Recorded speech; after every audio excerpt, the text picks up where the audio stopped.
Reflectors. You have an aura that samples things, that takes in information all the time, uses it a little bit, and spits it back out. It's like this ability to really be in the room and be the mirror to everybody else's projection. Everybody else is seeing themselves reflected back based on the experience that you're bringing. Of course, you're not actually reflecting them, but you're reflecting their experience, their emotions, what's going on with them, their intuition, all the things. Because you're in that moment really exchanging energy with them. You're sampling their aura and feeling it, and you're with it. Whether you consciously understand exactly what's happening, it's happening on a body level that you are really experiencing this other person that you're with. That's why most people that experience you know that you're deep and you're wise and you go there. You're not trying to have these like simple, short, easy conversations. You're trying to like really get to the meat and the potatoes of the real conversation because you're already experiencing that. If I'm not sharing those words with you, you're feeling that in my body. So why wouldn't I just go there with you, right? So reflectors are sampling the aura of other people around them, which means that they have this ability to really, on a deep cellular level, get what's going on. Because your aura works as something that is sampling information and taking things in, you have a strategy that goes quite alongside that, which is to wait a lunar cycle. This is also technically the reflector's authority. But what's really important about waiting a lunar cycle is to think of it like you're slowly making your way around a really important piece of information. It's as if you're looking at this cracked vase and you're slowly making your way around the whole circumference of the vase. And if you stopped here, if you stopped 3/4 of the way, you would have no idea what this last fourth of the vase looks like.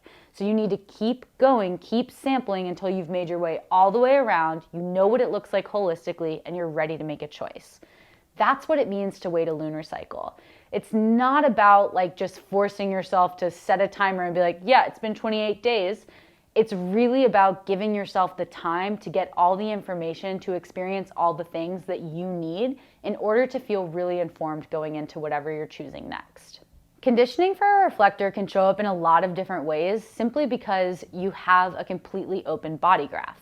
That doesn't necessarily mean that energy can just come in and swoop and change you in all the ways, but it does mean that you can be impacted by people who you're around consistently. And that can kind of lead you to thinking that you're supposed to feel this way. So let's say you're a reflector with a generator parent or sibling. Then you're constantly running on sacral energy. You're waking up with it, you're going to bed with it, maybe you shared a bedroom with a sacral energy person. This really is going to impact how you experience what regular normal energy from a day-to-day basis feels like. So it's really important that as you age and get to know yourself, you're really checking in with how your body operates through things. You have this ability to separate from the other aura and actually know what's you and what's not you, but you have to be intentional about that and consciously thinking, this is my experience, that's their experience. How can you allow yourself to separate the two so that you see yourself as a separate being that's sampling their experience rather than a being that's taking on their experience? The not self theme of a reflector is disappointment. And this can really show up in a lot of different ways. But essentially, the way I really see it is this feeling of being disappointed for almost not enoughness all around. Like, let's unpack that. When you really think about all the people who are inundating you with energetic perspectives and opinions all the time, you can start to realize how that would affect your psyche. If you hear people saying over and over, in order to have a successful business, you have to be consistent, but you know that your strength is inconsistency and flexibility, that's gonna be really confusing to navigate. Wait, so do I stay flexible and like allow my wisdom to shine that way? Or do I be consistent because that's what everybody says I'm supposed to do? I guess I'll be consistent, right? It's really easy to override what you know is true. Learning about being a reflector, I think, is the most significant shift anyone can have in getting their human design reading done. Because when you learn that you're a reflector, it just is like, okay, that's why this has all been this way. That's why I experience people like that. Allow yourself to have grace with the fact that you're 1% of the population. It's a privilege and honor to know reflectors, but they're far and few between. So most people don't really know what it's like to live and exchange energy with a reflector. So like, take it upon yourself to inform other people. Let them know, I need breaks from your energy. I need the ability to really take time and give myself the patience and the grace to move through something when I'm making decisions. Disappointment can be experienced when you're feeling like you're supposed to be a certain way that you're not.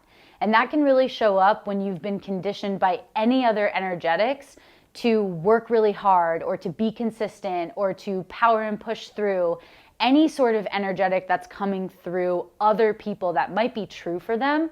If you've been programmed to hear this over and over, you may feel disappointed that you're simply not that way. It doesn't mean that you'll push yourself to be that way. You may just be different and accept that about yourself.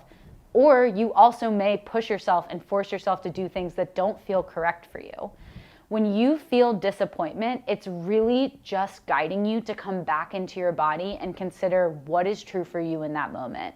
What do you feel like alone in your aura? Can you go somewhere so that you are physically alone? You're in a space by yourself, 6 feet all around, so you can get to know what it feels like to be in your reflector body without anyone else's energetics coming in or interfering with your experience. The self theme of a reflector is surprise.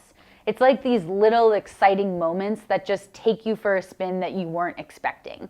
It's these energetic bursts and shifts and changes in things that you couldn't have anticipated. As a reflector, you know what's going on a lot of the times. In fact, a lot of times you physically feel something before you mentally even get it.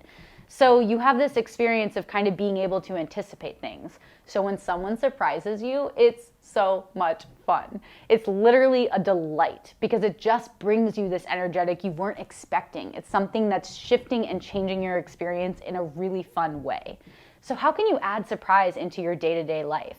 How can you let yourself be surprised by things that bring you joy? Whether that's really introducing new things into your life or asking somebody else that's important to you to bring surprising elements in. You want to allow yourself to really start to notice the difference between when you feel disappointment and when you feel surprised. Notice how these feelings resonate in your body. How are you experiencing both of them? Allow them to be these guardrails that really help you stay inside your natural self and your natural element. When you feel disappointed, you're being pulled off of your path and distracted by something that doesn't necessarily deserve your energy. But it's really your soul coming through and saying, hey, can you pay attention to what's going on? It's not working for me. It's asking you to pay attention and notice what could you shift, what can you reevaluate, what can change to cause you to be in a more comfortable place that really makes you delighted to just be in the moment that you're in. Ultimately, it all comes down to your authority. Now, I don't want to tell you that you literally need to wait 28 days to do anything that you want to do, because that's not true. But when it comes to making big decisions or doing things that are going to have a ripple effect in your life, just allow yourself to see what would it be like if I did give myself enough time to see the whole thing through.